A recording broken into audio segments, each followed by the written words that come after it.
mon équipe et moi allons vous démontrer et vous prouver. Tour à tour, nous allons vous apporter le preuves palpables pour vous faire comprendre que c'était l'heure de croire que la diversité religieuse est importante.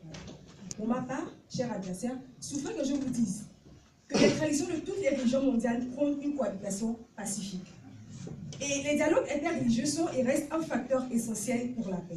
De nombreuses personnes associent ces dialogues à de saines discussions théologiques en dirigeants religieux. Certes, ce type de dialogue a son importance, mais il s'agit là d'une définition étroite. En réalité, le pivot du dialogue interreligieux est le dialogue entre personnes de croyances différentes.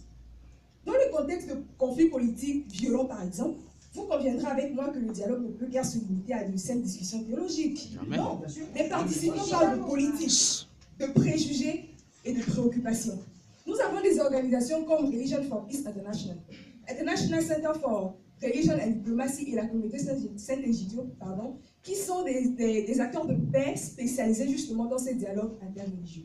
Il me semble que mes chers adversaires ici présents veulent éradiquer le phénomène de diversité religieuse. Mais je rêve.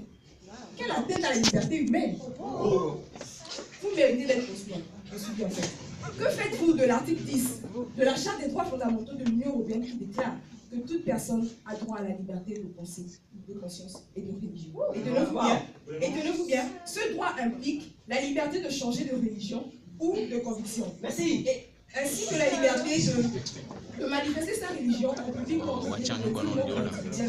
par le culte, l'accomplissement des rites, et j'en passe. Cet article est bien explicite. Libre à nous de changer de religion comme bon nous sommes, et nul ne peut être contraint à une seule. Aussi, j'ai une inquiétude, cher adversaire. Avec toutes ces religions que nous avons aujourd'hui, quelle est cette unique à laquelle nous devons tous adhérer pour qu'il n'y ait plus de diversité religieuse et donc plus d'obstacles à la paix? Est-ce le bouddhiste qui deviendra chrétien, ou le brahmin-charmiste, ou encore le musulman hindouiste? Ma question reste posée.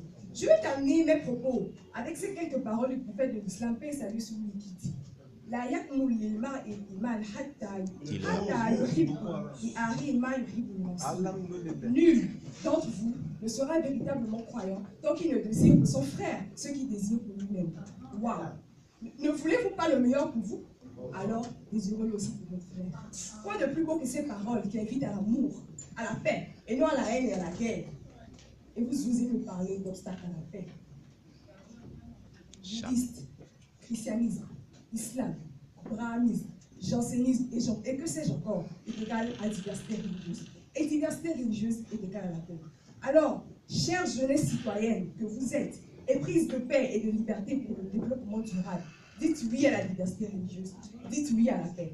Enfin, comme le disent mes frères brahmins, vous dire la paix, cher public, shalom.